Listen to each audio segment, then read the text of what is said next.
Cette activité est basée sur les modèles de la main du cerveau de Daniel Siegel.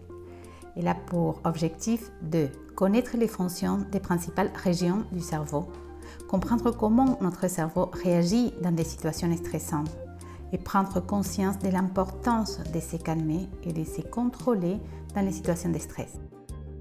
Des gants d'examen en latex, un par participant, des marqueurs de couleurs. Nous invitons les participants à mettre un gant sur leurs mains, celle avec laquelle ils n'écrivent pas, et nous allons l'utiliser pour représenter notre cerveau. Nous écrivons au centre de la paume de la main « cerveau reptilien ». C'est le cerveau le plus ancien, il est commun aux reptiles. Il est le plus proche de la colonne vertébrale et de la base du crâne. Ce système du cerveau est responsable des fonctions de survie les plus fondamentales, telles que le rythme cardiaque, la respiration, la température du corps et l'orientation dans l'espace. Puis, nous replions notre pouce sur la paume et nous écrivons cerveau émotionnel. Il est aussi appelé système limbique. C'est la partie du cerveau qui a évolué lorsque les petits mammifères sont apparus pour la première fois il y a environ 200 millions d'années.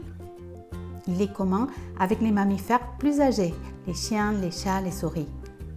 Cette partie centrale de notre cerveau peut être considérée le siège de nos expériences émotionnelles. C'est là que nous traitons nos émotions et que nous stockons nos souvenirs. Le système limbique va évaluer notre situation actuelle pour savoir si on est en danger ou en sécurité et en conséquence va activer ou non la réponse de stress. La connexion entre les troncs cérébrales et le système limbique mène la réponse des combats, des fuites ou des sidérations. Maintenant, nous allons replier nos doigts sur notre pouce afin d'avoir un point et on y écrira cortex. Cette partie du cerveau a commencé à se développer il y a environ 40 millions d'années et nous la partageons avec les singes et les chimpanzés. C'est à partir d'ici que nous pouvons planifier nos actions motrices et contrôler nos muscles volontaires, garder une trace de notre emplacement et réguler la logique et la pensée requises pour des situations sociales complexes. Puis nous nous concentrerons au niveau de nos ongles, où nous allons écrire CPF, cortex préfrontal.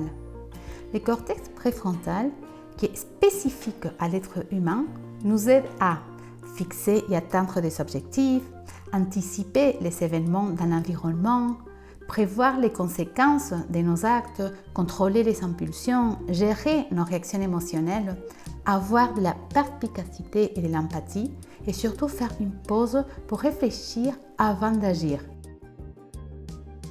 Je vous invite à réaliser comment vos deux doigts du milieu reposent sur les pouces des cerveaux émotionnels, touchent la paume des cerveaux reptiliens et sont également liés au cortex. Quand tout va bien, quand nous sommes calmes, sans perception du danger, notre cerveau est intégré. Il relie les signaux provenant de toutes ces zones aux signaux que nous envoyons et recevons dans notre monde social.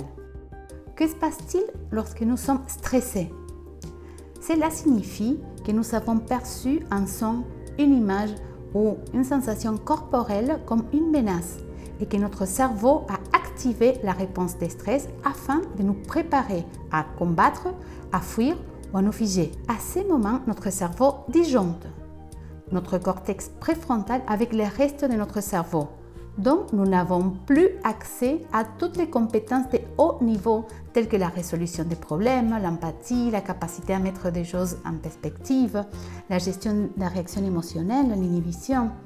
Les cerveaux reptiliens et les cerveaux émotionnels prennent le dessus sur notre pensée analytique et empathique. Attention, cela veut dire que nous ne sommes pas dans un état physiologique qui nous permet de prendre une quelconque décision ou d'entrer en contact avec une autre personne. Alors ce n'est pas le moment d'envoyer le email, les voice notes ou de dire quelque chose qu'après on va regretter. C'est très important d'être conscient des signaux que nous ressentons quand on est sur le point de disjoncter. Je peux sentir du poids sur la poitrine ou avoir la vision de tunnel ou la bouche sèche ou trembler. À ces moments, la priorité est de faire une pause afin d'aider mon cerveau à se réintégrer et à récupérer toutes mes capacités. Il y a plusieurs techniques telles que des exercices de respiration, de la distraction, de la relaxation. Quelques minutes plus tard, une fois que tous les signes de la réponse de stress commencent à baisser, nous aurons notre cerveau intégré et ainsi avoir à nouveau accès à nos fonctions supérieures telles que la planification, les contrôles impulsifs et l'empathie pour mettre en place des réponses adaptatives pour nous et notre environnement.